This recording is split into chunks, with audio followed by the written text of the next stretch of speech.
Bonjour, Tivaouane.net a le plaisir aujourd'hui de recevoir le professeur Saliou Mbaye.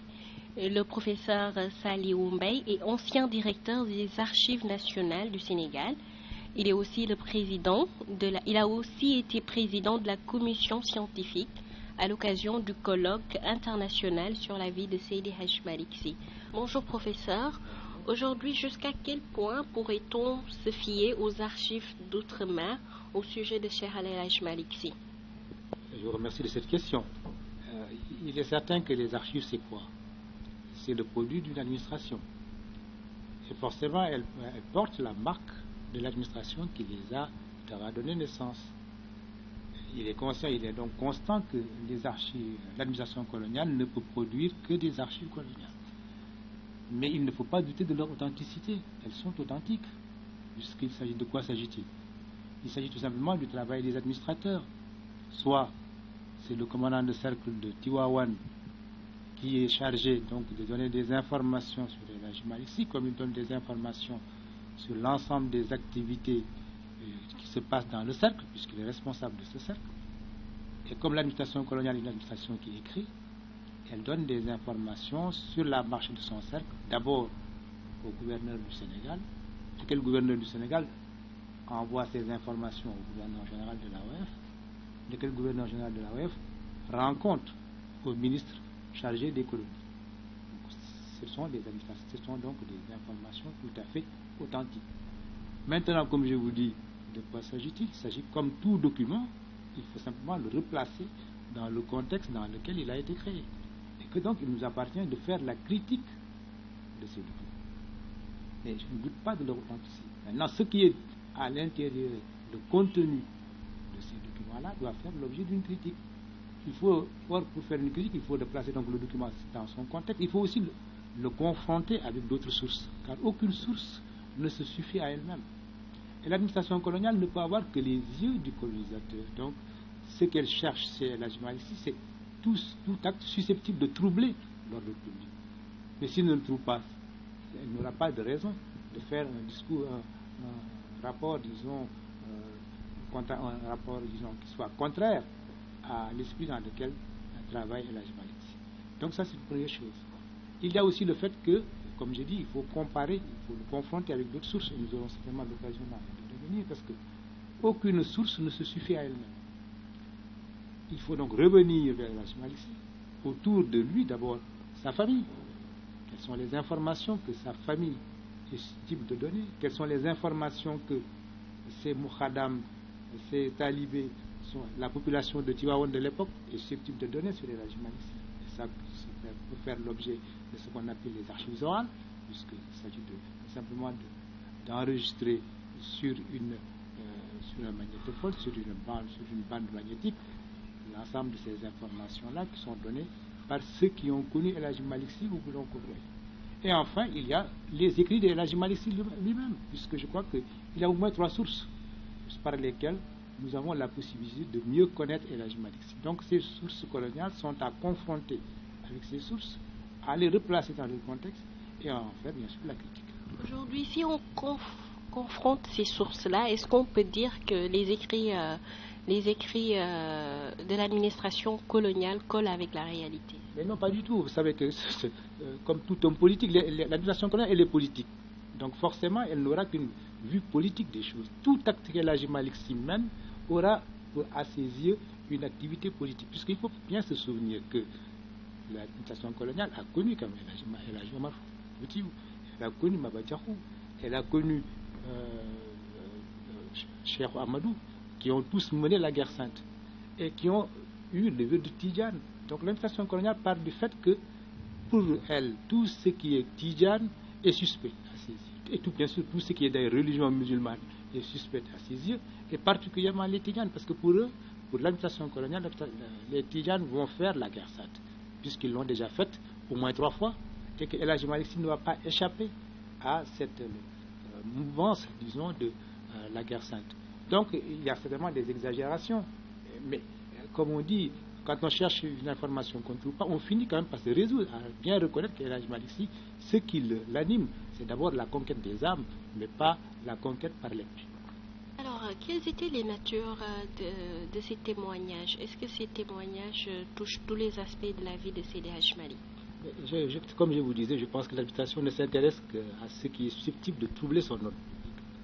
Il est constant que la stratégie que El Hadji Malick Sy a mise au point ne peut pas être comprise par l'administration. Et je vais vous expliquer que, pour moi, ce que j'ai compris, c'est que El Hadji Malick Sy a bien compris que l'administration coloniale a deux aspects qui l'intéressent particulièrement, c'est-à-dire la domination politique et la domination économique. Ayant compris cela, El Hadji Malick a choisi le parti d'aller à la conquête des âmes. Or, cela, l'administration coloniale ne peut pas le comprendre, parce que ce qui l'intéresse, elle, c'est de savoir est-ce qu'il va aller en guerre ou ne pas aller en guerre, est-ce qu'il va troubler l'ordre public ou pas troubler l'ordre public. Et c'est cela qui explique que El Hadji Malick Sy est venu se mettre à Tivaouane, à côté du commandant de cercle, pour apaiser les craintes qu'il peut avoir sur sa démarche.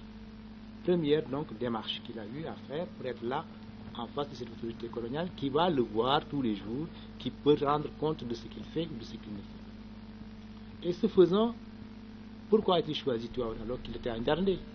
Il est venu se rapprocher de Tivaouane parce que d'abord Tivaouane, comme je vous dis, il y a le commandant sec, mais c'est aussi un centre commercial. Un centre commercial où il y a là une élite africaine et qui est ouverte à la religion musulmane, qui n'est pas encore tidjane, qu'il faut peut-être amener à la tidjania. Et d'ailleurs, ce qui va expliquer que les premiers tidjanes vont être ces cadres du commerce, mais ces cadres aussi de l'administration coloniale, qui vont adopter la tidjania, ce qui va faire que la tidjania va se retrouver avec comme une confrérie d'urbanité, d'élégance en même temps, ce que nous voyons bien à travers l'élégance de nos marabouts, et d'urbanité et d'aménité.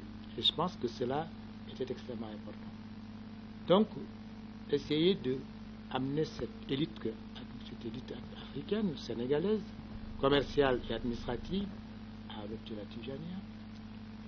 Il est aussi venu à Tivaouane, pourquoi? Parce qu'il y a le chemin de fer. Il va donc utiliser les moyens même de l'administration coloniale pour faire diffuser son message. Parce que c'est cela qu'il cherche. Que cherche-t-il?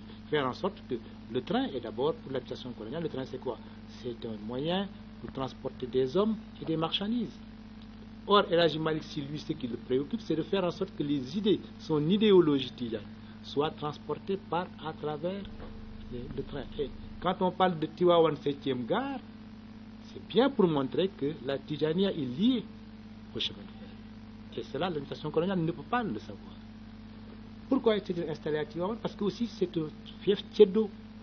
Il faut bien dire que Demba War Sall, qui est le chef de la confrérie, disons, du Kayor, est à Sak, donc juste à côté de Mekhe. Et que d'ailleurs même, c'est dans le même rapport où le commandant de cercle annonce qu'il va aller présenter des condoléances à Demba War Sall en 1902, que aussi il annonce dans ce même rapport la première tenue du Gamou de El Hadji Malick Sy. C'est donc, il est un pays tiède, or les tièdes ont encore un islam tiède. Ils ne sont pas encore tout à fait acquis à l'islam. Donc il faut mener la bataille pour conquérir ces tièdes et les amener à la religion musulmane et encore à la tidjania. Donc on utilise le train, mais il va utiliser aussi les griots, puisque nous sommes dans une société où la société tiède est une société où il y a beaucoup de griots.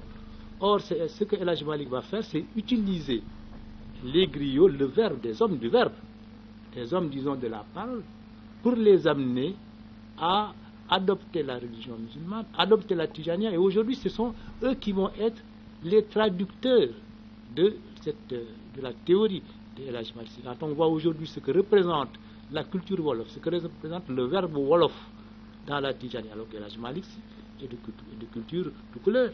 Mais il s'est entouré, disons, de tous ces griots qui se retrouvent dans les cours de Tieddo et qui vont se retrouver autour de lui, qui va amener à adopter l'islam et qui vont être des maîtres du verbe pour transmettre le message de El Hadji Malick Sy. Finalement, quelle a été la nature de ces rapports avec l'administration coloniale dans tout ça?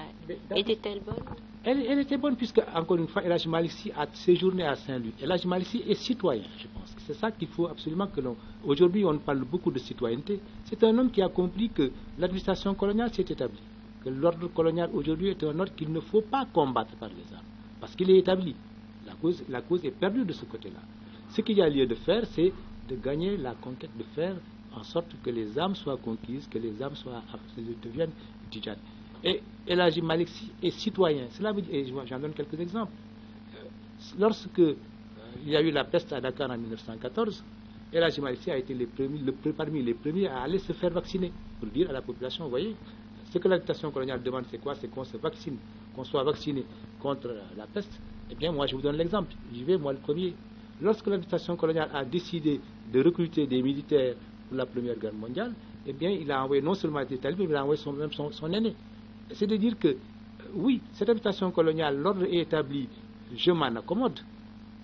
C'est une accommodation vis-à-vis de cet ordre colonial. Mais moi, El Hadji Malick Sy, je mène ma bataille, parce que la bataille que je vais mener, la bataille que je vais gagner, c'est la bataille des cœurs, la bataille de la conquête de l'esprit et des cœurs des Sénégalais, pour faire en sorte que la religion musulmane triomphe sur cette administration coloniale. Et on peut dire que même lorsqu'on arrive en 1960, lorsqu'on a l'indépendance, si on n'avait pas eu gagné cette bataille culturelle, cette bataille religieuse, il est certain qu'on n'aurait peut-être pas demandé l'indépendance. Regardez par exemple ce qui se passe dans les départements des Antilles, où, or, vous savez bien que les Antilles et Saint-Louis sont à peu près nés à la même époque, puisque Saint-Louis c'est 1659, les Antilles c'est 1625. Aujourd'hui, les Antilles sont encore départements français, alors qu'ici au Sénégal, nous sommes indépendants depuis 1960 et indépendants, parce que tout simplement, nous avons gagné la bataille culturelle et la bataille donc religieuse. Alors, on a parlé peut-être de l'administration coloniale, mais qu'en était-il de Maodo? Est-ce qu'il était méfiant vis-à-vis de... Non, pas méfiant, parce que je crois que lui, il savait où il allait.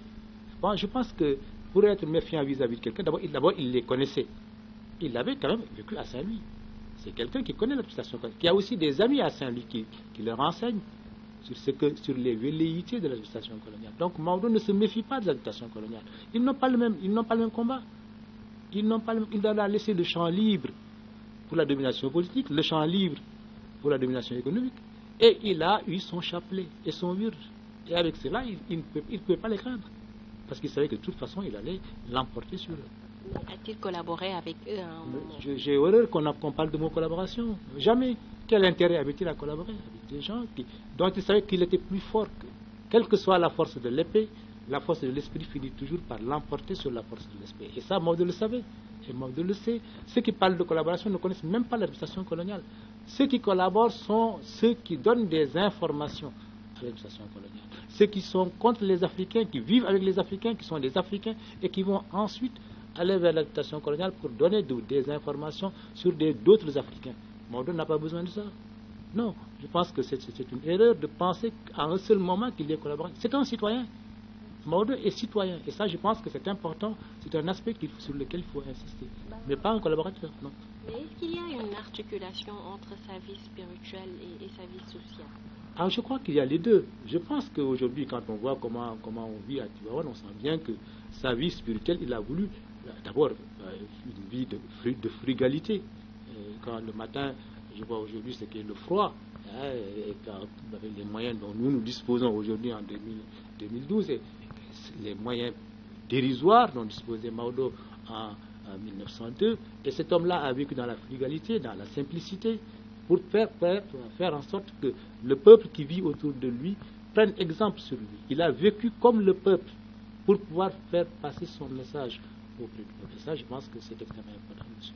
Okay. Alors, Paul Marty s'est beaucoup intéressé à Maodo. Pourquoi particulièrement lui?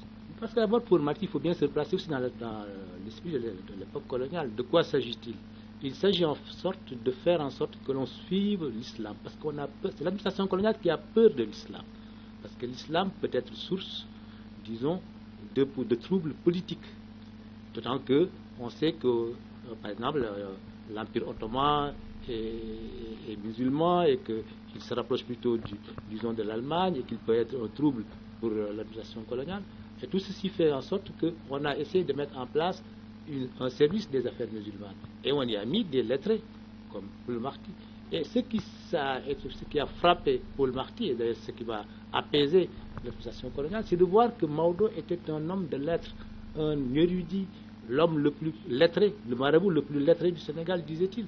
Et cet homme-là, quand il est allé à son contact, il a vu sa bibliothèque, qu'il a vu ce qu'il écrivait, qu'il a vu la qualité de sa littérature, la qualité des lettres, disons des belles lettres qu'il écrivait, il a fait comprendre à l'administration coloniale qu'elle Maodo n'était pas en danger. Au contraire, cet homme-là était un homme de Dieu et qu'il fallait vraiment le laisser vivre sa vie d'homme de Dieu et pas le perturber, disons, avec des tracasseries administratives. Donc, Maodo a un peu utilisé la ruse face à l'autorité coloniale. Je ne dirais pas ruse, non. Il a utilisé une stratégie.